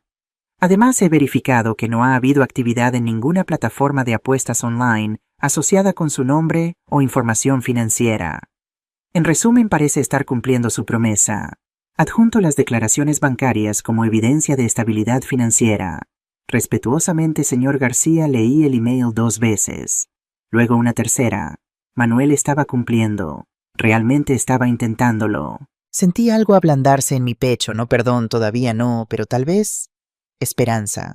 Tomé un sorbo de mi café y miré al cielo azul de Sevilla.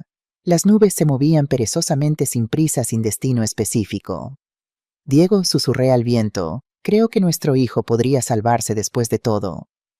No hubo respuesta, por supuesto, pero sentí algo, una brisa cálida que tocó mi mejilla y elegí creer que era él diciéndome que estaba orgulloso. Tarde del mismo día bajé al centro de control por primera vez en 2 semanas.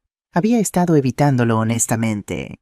Ese lugar representaba tanto dolor, el momento en que descubrí que mi esposo había vivido una vida secreta, el momento en que tuve que luchar por mi supervivencia, pero también representaba poder. Y últimamente había estado pensando mucho sobre el poder. Las luces LED se activaron automáticamente cuando entré. Las 24 pantallas cobraron vida mostrando cada rincón de mi casa vacía. Me senté en la silla ergonómica y giré lentamente mirando las hileras de archivadores de acero. 40 años de secretos, sobre políticos corruptos, jueces sobornados, empresarios criminales, gente poderosa cuyas vidas podrían destruirse con un solo email. ¿Qué se suponía que debía hacer con todo esto? Diego lo había guardado como seguro protección contra aquellos que podrían querer silenciarlo. Pero Diego estaba muerto. Yo no necesitaba ese tipo de protección. O sí abrí uno de los archivadores al azar. Etiqueta Ramírez Javier, Juez Superior 1998-2024. Dentro había fotografías de un juez respetado aceptando sobornos de un conocido mafioso de drogas, documentos bancarios mostrando transferencias, transcripciones de conversaciones telefónicas, suficiente para destruir su carrera, su vida, su legado. Cerré la carpeta y la devolví. ¿Qué me hacía eso guardar estos secretos? ¿Me hacía mejor que aquellos sobre quienes Diego había recopilado información? ¿O me hacía su cómplice? Mi teléfono sonó sacándome de mis pensamientos oscuros. Número desconocido. Dudé, luego contesté. Dígame, señora Delgado, mi nombre es Ricardo Domínguez. Necesitamos hablar. El nombre me sonaba familiar, pero no podía ubicarlo. ¿Sobre qué? Sobre los archivos de su esposo y sobre las personas que están buscándolos. Mi sangre se enfrió. No sé de qué está hablando. Por favor, señora, ambos sabemos que sí. Fui colega de Diego. Hace muchos años. Puedo explicar todo, pero necesito hacerlo en persona. ¿Conoce el Café Central en Plaza del Salvador? Sí. ¿Puede encontrarse conmigo allí en 1 hora? Debería haber dicho que no. Debería haber colgado y bloqueado el número. Pero la curiosidad, esa maldita curiosidad, era más fuerte. 1 hora, dije, y colgué. El Café Central estaba moderadamente lleno para un martes por la tarde. Turistas mezclados con locales, el aire lleno del aroma de café recién hecho y churros fritos. Reconocí a Ricardo inmediatamente, aunque nunca lo había visto antes. 68 años, quizás 70. Cabello completamente blanco peinado hacia atrás. Traje gris que había visto mejores días, pero limpio y planchado. Sentado en una mesa en la esquina, 2 tazas de café ya servidas. Me vio entrar y se puso de pie, modales de la vieja escuela. Señora Delgado, gracias por venir. Me senté frente a él, mis sentidos en alerta máxima. Tiene 10 minutos para explicarse, señor Domínguez. Sonrió, una sonrisa triste, cansada. Directa al grano. Diego dijo que era usted así. Conoció a mi esposo Kate. Trabajamos juntos, brevemente, en los años 80. Tomó un sorbo de su café. Ambos éramos arquitectos jóvenes, ambos contratados para proyectos gubernamentales. Y ambos vimos cosas que no deberíamos haber visto. ¿Continúe? Diego comenzó a documentar la corrupción. Me pidió que lo ayudara. Yo me asusté. Me negué. Le dije que nos matarían a ambos si seguíamos ese camino. Claramente sobrevivió. Él sí. Yo... Ricardo miró su café. Fui arrestado en 1990. Malversación de fondos públicos. Pasé 25 años en prisión. Fue culpable, sí. Su honestidad me sorprendió. Tomé dinero, no mucho, tal vez 50.000 euros en total durante 2 años, pero era culpable. Y Diego tenía evidencia. Podría haberme salvado mostrar que los funcionarios sobre mí estaban robando millones. Pero no lo hizo, me dejó caer. Sentí una punzada de... algo. Culpa, vergüenza, no sabía si creer esta historia, pero si era cierta. ¿Por qué me está contando esto? Porque salí hace 6 meses, y en prisión uno hace conexiones. Escucha cosas. Y he escuchado que hay gente muy poderosa preguntando sobre los archivos de Diego Delgado. Mi corazón comenzó a latir más rápido. ¿Qué tipo de gente? El tipo que no pregunta 2 veces. El tipo que hace que las personas desaparezcan. Se inclinó hacia adelante. Señora Delgado, no vine aquí por venganza. Vine porque a pesar de todo respeto lo que Diego intentó hacer, y no quiero ver a su viuda morir por sus secretos. Me está amenazando. No, la estoy advirtiendo. Sacó una hoja de papel doblada de su bolsillo y la deslizó a través de la mesa. La desdoblé. Era una lista de nombres. 8 nombres. ¿Qué es esto? Los 8 hombres más peligrosos en los archivos de Diego. Todos todavía vivos. Todos todavía en el poder. Todos desesperados por asegurarse de que su información nunca vea la luz. Reconocí 2 de los nombres inmediatamente. Uno era un senador actual, otro un magnate de negocios que aparecía regularmente en las noticias. ¿Cómo sabe qué hay en los archivos de Diego? Porque yo lo ayudé a recopilar algunos de ellos, antes de que me asustara y lo traicionara. Su voz se volvió áspera. 25 años es mucho tiempo para pensar sobre las decisiones que uno tomó. ¿Qué espera que haga con esto? 3 opciones. Levantó un dedo. 1, destruir todo. Quemar los archivos. Olvidar que existen. Vivir en paz. Segundo dedo. 2, llevarlos a las autoridades. Dejar que la justicia siga su curso. Pero sepa que esto la convertirá en un objetivo. Tercer dedo. 3, mantenerlos como Diego hizo, como seguro, pero aceptar que pasará el resto de su vida mirando sobre su hombro. Miré la lista de nombres. 8 hombres. 8 vidas que podrían destruirse. ¿Pero cuántas vidas habían destruido ellos? ¿Por qué hacer esto por mí?, pregunté. Si Diego lo traicionó, ¿por qué advertirme? Ricardo sonrió tristemente. Porque no tengo nada más que perder. Mi esposa murió mientras estaba en prisión. Mi hija no me habla. No tengo dinero, no tengo futuro, pero puedo hacer una cosa buena antes de morir. ¿Está enfermo? Cáncer, 6 meses, tal vez 1 año. Lo dijo tan casualmente como si estuviera discutiendo el clima. Así que, señora Delgado, le doy este regalo, esta información. Haga con ella lo que su conciencia le dicte. Se levantó dejando un billete de 10 euros en la mesa para el café. Una cosa más, dijo. Diego era un buen hombre. No perfecto, ninguno de nosotros lo es. Pero intentaba hacer lo correcto. Y creo que usted es como él. Espero que encuentre su camino. Se fue dejándome sentada sola con mi café frío y una lista de 8 nombres que pesaban como piedras en mi mano. Pasé los siguientes 3 días en el centro de control revisando archivos. No todos eso tomaría meses, tal vez años, pero suficientes para entender el alcance de lo que Diego había recopilado. Era abrumador. Décadas de corrupción documentada meticulosamente. Sobornos, extorsión, asesinatos, fraude. Algunos de los nombres más respetados en España tenían archivos gruesos llenos de sus crímenes. Y ahora todo esto era mío. El poder para destruir vidas con un clic de un botón. Me senté en la silla mirando las pantallas y pensé en mi hijo. Manuel había tenido poder sobre mí, el poder de matarme, de robarme, y lo había usado. Yo ahora tenía poder sobre estas 8 personas y docenas más. ¿Lo usaría? ¿En qué me convertiría eso? Noche del tercer día no podía dormir. Subí del centro de control y fui a la cocina. Preparé manzanilla, el té que mi madre solía hacer cuando yo era niña, y no podía dormir. Me senté en la mesa de la cocina sosteniendo la taza caliente entre mis manos y pensé en mi madre. Murió cuando yo tenía 25, poco después de que me casara con Diego. Cáncer como tantas mujeres de su generación. Murió sin saber que su yerno era un espía de facto recopilando secretos gubernamentales. ¿Qué me diría ahora Viviana? Podía escuchar su voz. El poder sin sabiduría es peligroso, pero la sabiduría sin acción es cobardía. Siempre fue así de directa y clara. ¿Qué era la acción correcta aquí? Tomé mi teléfono y llamé a señor García. Eran las 2 de la mañana, pero él contestó al tercer timbre. Los buenos abogados siempre están disponibles. Señora Delgado, está todo bien. Necesito su consejo, legal y moral. Estoy escuchando. Le expliqué todo. Los archivos de Diego, la lista de Ricardo, las 3 opciones. Hubo un largo silencio cuando terminé. Comenzó, luego se detuvo. Es extraordinariamente complicado. Lo sé.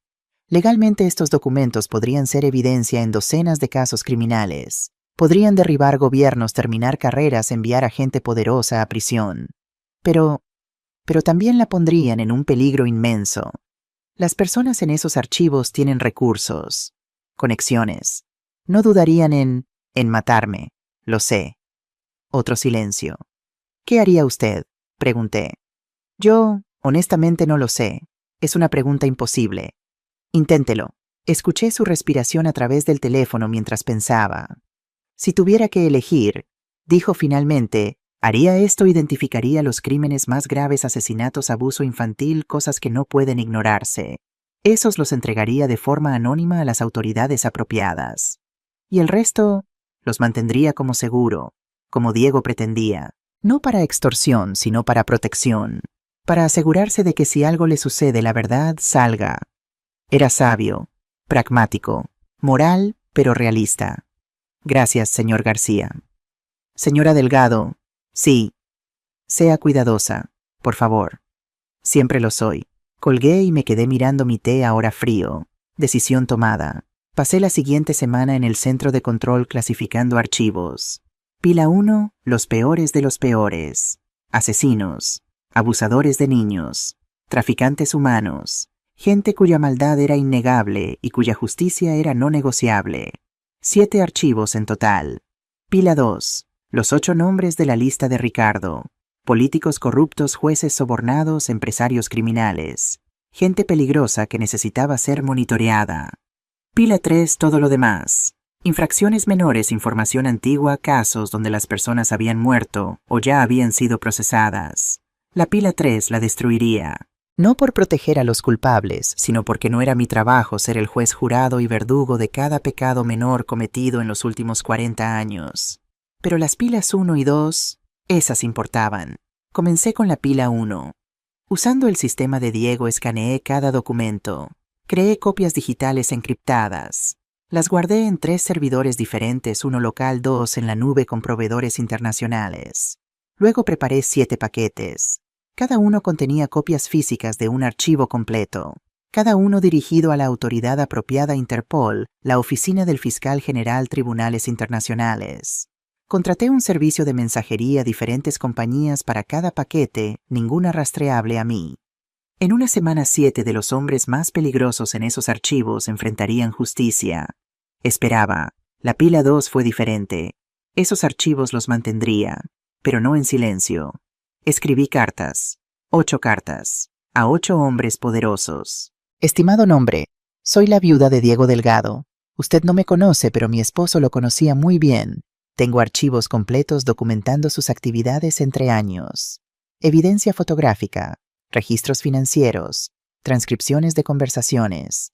Todo meticulosamente preservado durante décadas. No estoy interesada en extorsión. No quiero su dinero. No quiero destruir su vida. Lo que quiero es simple paz. Estos archivos permanecerán seguros mientras yo permanezca segura. Si algo me sucede, cualquier cosa, accidente, enfermedad, violencia, estos archivos serán automáticamente liberados a los medios, autoridades y público. Viva su vida, yo viviré la mía, y nunca necesitaremos interactuar nuevamente. Pero sepa esto, estoy vigilando, siempre. Respetuosamente, Viviana Delgado. Envié las 8 cartas por correo certificado. Dentro de 2 días, 8 hombres poderosos recibirían el susto de sus vidas. Y yo estaría segura. La pila 3, los archivos que destruiría, era la más grande. Cientos de carpetas. Miles de documentos. Los llevé todos al patio interior. Llené el viejo barril de metal que Diego solía usar para quemar hojas de otoño. Y los quemé, uno por uno, observando mientras décadas de secretos se convertían en humo y ceniza. No todos los pecados necesitan castigo. No todos los errores necesitan exposición. Algunas cosas es mejor dejarlas ir. Cuando el último documento se convirtió en ceniza, me sentí más ligera, como si hubiera estado cargando un peso que no sabía que llevaba. Diego había vivido con estos secretos durante décadas. Había dejado que lo consumieran, que lo aislaran, que lo convirtieran en alguien que no podía confiar completamente en su propia esposa. Yo no viviría así. Usaría el poder que tenía solo cuando fuera absolutamente necesario. El resto del tiempo viviría. Simplemente viviría. 6 meses después, abril, la primavera en Sevilla es mágica. Los naranjos florecen llenando el aire con su aroma dulce. El clima es perfecto, cálido, pero no caliente, con brisas suaves que hacen las tardes perfectas para sentarse afuera. Estaba en el patio leyendo un libro, una novela de Isabel Allende que había querido leer durante años, pero nunca encontraba tiempo cuando escuché el timbre. No esperaba a nadie. Me puse de pie y fui a la puerta mirando a través de la mirilla. Manuel, mi corazón se detuvo. Estaba parado allí con un ramo de rosas amarillas, viéndose diferente, más delgado pero de manera saludable, sin las ojeras oscuras, sin la mirada desesperada que había llevado durante tanto tiempo. Se veía como mi hijo de nuevo. No el niño de 5 años, sino el joven de 21 que se había graduado de la universidad con honores, lleno de esperanza y ambición. Dudé, mi mano en el pomo de la puerta. ¿Estaba lista para esto? Respiré profundo y abrí la puerta. Hola, mamá. Hola, Manuel. Nos miramos el uno al otro. Un abismo de 6 meses entre nosotros. Traje flores, tus favoritas. ¿Veo eso? ¿Puedo entrar? Debería decir que no.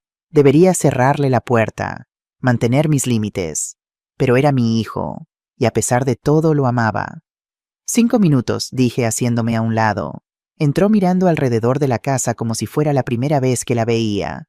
Tal vez en cierto sentido lo era. «Se ve bien», dijo.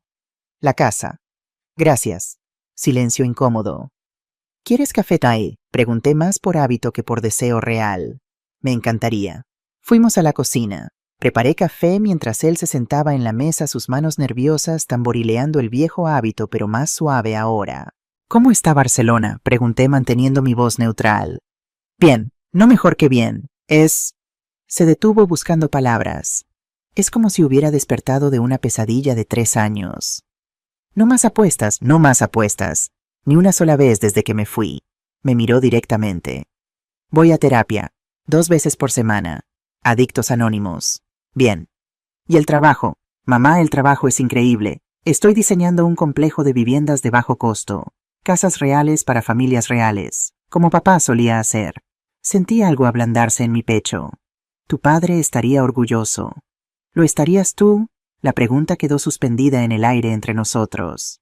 «Pregúntame en otro año», dije finalmente. Asintió aceptando eso. «Justo, más que justo». Serví el café. Nos sentamos en silencio sorbiendo. «No vine a pedir perdón», dijo finalmente. «Quiero decir lo siento, siempre lo sentiré. Pero no vine por eso». «Entonces, ¿por qué viniste?» «Vine a decir gracias». Levanté la vista sorprendida. «Gracias por darme una oportunidad cuando no la merecía. Gracias por ser lo suficientemente fuerte como para dejarme ir. Gracias por...».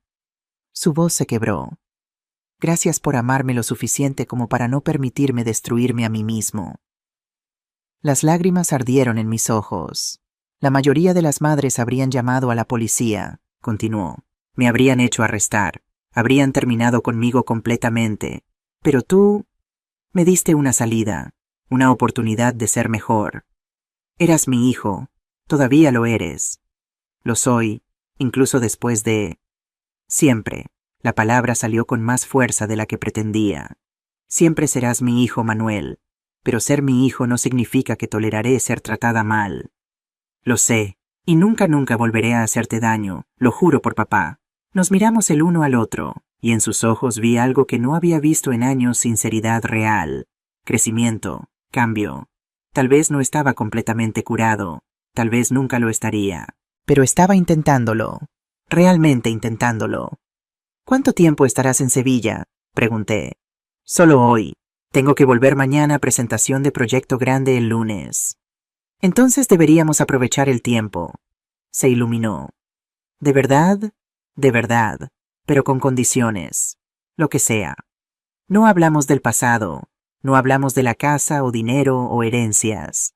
Hoy solo somos madre e hijo, teniendo un día juntos. ¿De acuerdo? De acuerdo. Y así fue. Pasamos el día juntos. Caminamos por el barrio de Santa Cruz. Almorzamos en nuestro restaurante favorito, el pequeño lugar que servía el mejor pescadito frito de Sevilla. Visitamos la catedral, algo que no habíamos hecho juntos en años. Hablamos sobre arquitectura, sobre libros, sobre la vida en Barcelona versus Sevilla, sobre todo excepto las cosas dolorosas. Y fue agradable, casi normal. Cuando el sol comenzó a ponerse, caminamos de vuelta a casa. En la puerta Manuel se detuvo. Mamá, hay algo más que necesito decirte. Kenam. Conocí a alguien, una mujer. Carmen, es trabajadora social. La conocí en el grupo de apoyo. Y es real. No como antes con Lucía. No superficial. Es profundo y verdadero. Y ella me hace querer ser mejor. Sonreí a pesar de mí misma. Eso es maravilloso, hijo. Me gustaría que la conocieras. Algún día. Si algún día me das la oportunidad. Pensé en eso. Tal vez en un año, si sigues en el camino correcto. Seguiré, lo prometo. Nos paramos en el umbral, ninguno queriendo ser el primero en decir adiós. Finalmente di el primer paso. Le di un abrazo breve pero real. Cuídate, Manuel. Tú también, mamá. Me besó la frente. Te amo. Yo también te amo. Ahora vete antes de que perdamos el tren. Sonrió esa sonrisa que solía iluminar mi mundo cuando era niño y se fue. Lo observé caminar por la calle hasta que desapareció en la esquina. Luego cerré la puerta y me apoyé contra ella, lágrimas finalmente cayendo. Pero estas eran lágrimas diferentes. No de dolor o traición, de esperanza. Estaba en el centro de control por última vez. Había tomado una decisión. Este lugar, este búnker lleno de secretos y poder había servido su propósito. Me había salvado la vida. Me había dado el poder para protegerme. Pero ya no quería vivir así, mirando pantallas, vigilando, siempre sospechando. Diego había vivido así, y lo había consumido. Lo había separado de mí, de Manuel, de cualquier tipo de vida normal. Yo no seguiría ese camino. Había guardado los 8 archivos importantes en una caja fuerte, con instrucciones para señor García de liberarlos si algo me sucedía. El resto, las cámaras, los micrófonos, todos los sistemas de vigilancia los apagaría. Desactivé las cámaras una por una, viendo las pantallas volverse negras, viendo mi casa volver a ser solo una casa, no una fortaleza vigilada. Cuando la última pantalla se apagó, me senté en silencio. Adiós, Diego, susurré. Gracias por protegerme, pero ahora necesito vivir mi propia vida. Subí del centro de control y sellé la entrada. Todavía estaría allí por si acaso, pero no lo visitaría regularmente. No viviría en ese mundo de sombras. Viviría en la luz. 3 meses después, julio, mi casa ya no estaba vacía. Había comenzado a dar clases. Historia del arte español en la universidad local. Solo 2 clases por semana, pero me encantaba. También me había unido a un club de libro. 8 mujeres de mi edad, todas viudas o divorciadas, todas navegando esta extraña segunda mitad de la vida. Y había conocido a alguien. Antonio, 68 años. Profesor de filosofía retirado. Viudo de 5 años. Gentil, inteligente, con un sentido del humor seco que me hacía reír. No era amor. Todavía no. Tal vez nunca lo sería. Diego había sido el amor de mi vida con todos sus secretos y fallas. Pero Antonio era compañía, conversación, alguien con quien compartir el café matutino y paseos vespertinos. Era suficiente. Un año después, octubre, Manuel vino a visitarme, con Carmen. Ella era encantadora, 30 años, cabello oscuro, ojos amables. Y la forma en que miraba a Manuel con amor, pero también con franqueza, sin ilusiones, me dio esperanza. Esta era alguien que no dejaría a Manuel caer de nuevo en viejos hábitos. Alguien lo suficientemente fuerte como para amarlo sin permitirle destruirse. Cenamos en el patio gazpacho pescado a la plancha mi flan especial de postre. Hablamos y reímos. Carmen me contó historias divertidas sobre su trabajo. Manuel habló sobre su último proyecto, un centro comunitario para jóvenes en riesgo. Como papá habría hecho, dije suavemente. Manuel asintió, tratando de honrar su legado. De la manera correcta esta vez. Después de la cena, cuando Carmen estaba en el baño, Manuel y yo nos quedamos solos en el patio. Mamá, comenzó, hay algo que quiero preguntarte. ¿Que alguna vez me perdonarás realmente, no solo tolerarme, sino perdonarme? Pensé en esa pregunta, la misma que me había hecho a mí misma cientos de veces en el último año. No lo sé, dije honestamente. Algunas heridas son tan profundas que nunca sanan completamente. Siempre habrá una cicatriz. Entiendo. Pero continué. Puedo amarte con la cicatriz.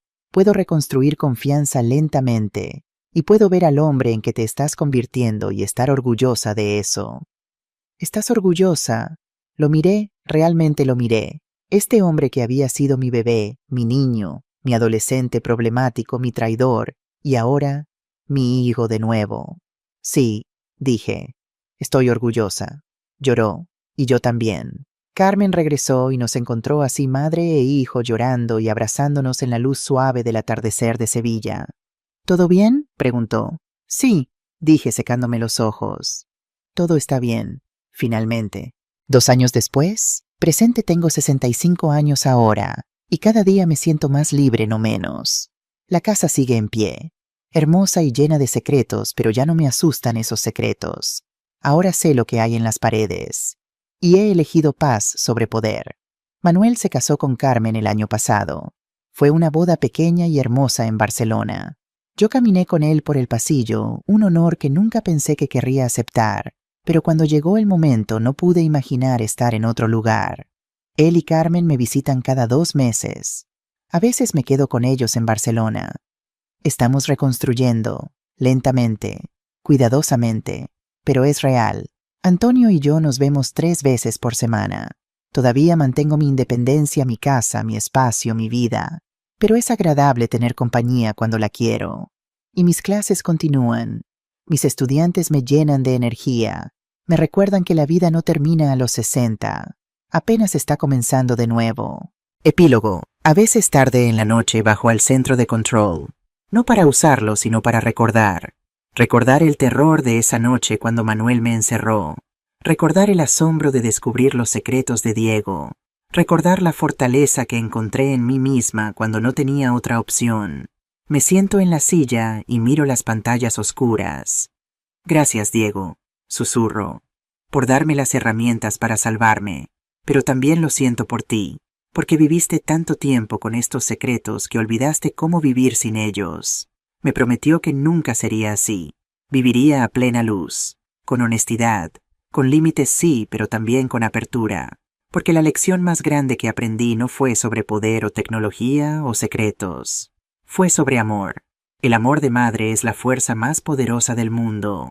Puede sobrevivir a la traición. Puede reconstruir después de la destrucción. Puede ser lo suficientemente fuerte como para decir no, cuando sí sería más fácil. Pero el amor también requiere sabiduría, discernimiento, saber cuándo sostener fuerte y cuándo dejar ir. Mi hijo me traicionó de la peor manera posible, pero también era un hombre perdido, asustado, que cometió errores terribles. Le di consecuencias, pero también le di una oportunidad, y él la tomó, la aprovechó, se convirtió en alguien mejor. Eso no borra lo que hizo, nada puede hacer eso, pero significa que nuestra historia no terminó en ese sótano oscuro. Terminó aquí, 2 años después, con reconstrucción, con esperanza, con amor que sobrevivió incluso cuando parecía imposible. Subo del centro de control, cierro la entrada detrás de mí. En la cocina preparo mi té de manzanilla nocturno. Me siento en el patio bajo las estrellas. La fuente canta su canción eterna. Y sonrío, porque sobreviví, prosperé, me negué a ser víctima. Las paredes tienen ojos, pero ahora esos ojos están en paz. Y yo también.